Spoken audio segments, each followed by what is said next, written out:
This movie is so you, Alonzo. It's all the things you love. It's like Christmas, but it's also like little corduroy jackets with elbow patches, and it's cozy, and people are stuck together and having to get to know each other. So Paul Giamatti was Santa Claus and Fred Claus. He did All Is Bright with Paul Rudd. Now he completes the holiday trifecta and in the process reunites with his Sideways director, Alexander Payne. It's the Holdovers. But there are always an unfortunate few who have nowhere to go for the holidays. They're known as the Holdovers. It's all stuff that you like. Yes. It's This 1970 at a boarding school in Massachusetts. It's a place called Barton Academy, which is not a real place. But from what I understand, though, these are all practical sets. Like they didn't build, like they shot on location in practical places. Oh, I believe it. Yeah. Yeah. And it feels very lived in. And when this movie started, I thought, oh, this is Alexander Payne's Grindhouse. Totally. Because from the very beginning, like there's like an R rating thing that's like the old school MPAA before thing. the movie starts, and they made up a 1970 looking Focus Features logo. Totally. And you hear like cracks and pops, and just like what the opening titles look like are so retro. I'm like, oh, this is going to be a conceit where this is like a really, really like granular, loving homage to a certain kind of film. But then it kind of settles down from that point. So Paul Giamatti is a professor or a teacher, a history teacher at this boarding school in Massachusetts, and everybody hates him. It is Christmas 1970, and he is stuck being the one who stays after with the holdovers, the students who can't go home or can't go skiing or can't go wherever they would go off campus. There's a few kids for various reasons, and they're all stuck. He gets this gig for a lot of reasons, and the fact that people are stuck with him makes everyone miserable. Like they don't want to be there. He doesn't want to be there. Da'Vine Joy Randolph, who is the cook for the Barton Academy, does not want to be there, but they make the most of it. And so it's about how essentially just these three people. It's Giamatti. It is the student named Angus Tully, played by Dominic Sessa, in just an incredible film debut. You would never know this is his first film. There is such confidence and such like specificity to his acting, but we'll get to that. And Da'Vine Joy Randolph, and it's how they are stuck in this place that at one point was really prestigious. And probably still is in name, but it's not as fancy as like other boarding schools that are also very expensive. It's the kind of boarding school people wind up in after they've been thrown out of other boarding schools. Yeah, it's been around since like the late 1700s, but has seen better days and needs the money. And very early on, Giamatti's character, he's a serious guy, and he wants them to actually learn. He wants to actually have them study. I mean, he's a hard ass, but the idea of like molding these young men into like thinkers and leaders and good people actually matters to him versus like, let's let the senator's son go through because he like has a building here in his name.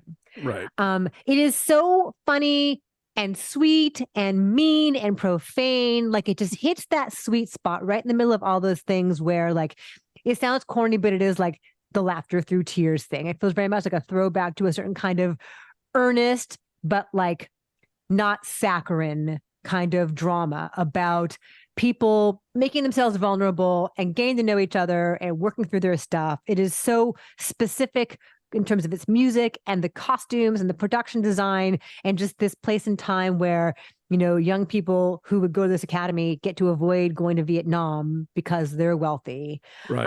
And then just the tension and the resentment of that is very clear throughout.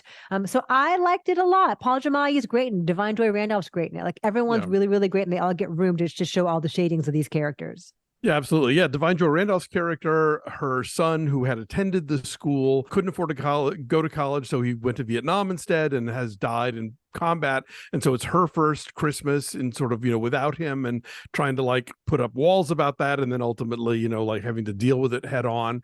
It took me a couple of viewings to get this one. It's sort of in the same way earlier this year with Asteroid City.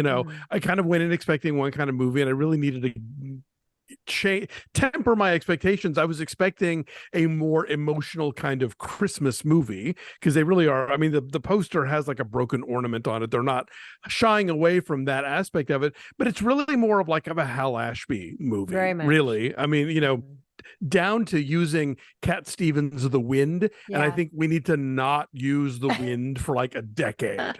Like movies have overused it. You got to stop. It's too easy.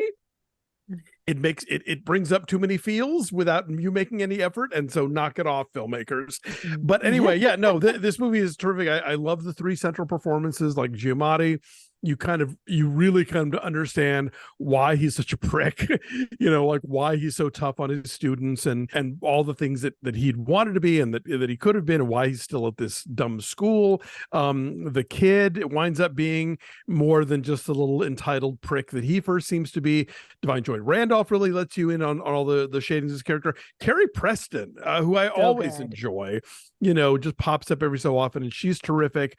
So yeah, this movie, like there are times where the soundtrack's just like one flute, in that very early 70s way. There's so much brown in this movie. Like it not just captures the period, but it feels like a movie that was made then, which is, a tricky thing to pull off. And ultimately, yes, it is a Christmas movie about redemption and people working out the best versions of themselves, but in very small and quiet ways, not in big sweeping sort of emotional moments. And so, yeah, it's lovely. It's great.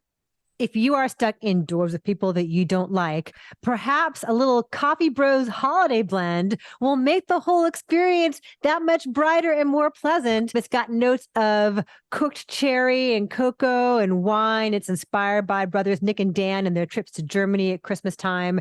And so, the spiced wine that they had there. The markets. Ooh, yummy, yum. And so we have a deal with them. We love our friends at Coffee Brothers.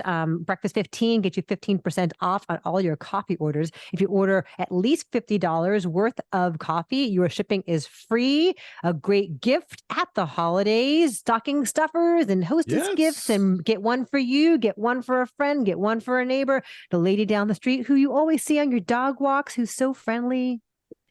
I love a holiday blend. I'm very excited about this. Cool. Yes, Carrie Preston. I'm so glad that you mentioned her because she's just a little bright spot in this movie where everyone is like sarcastic and mean in hilarious ways, like really sharp ways. She is just sunlight, and she just radiates joy and kindness.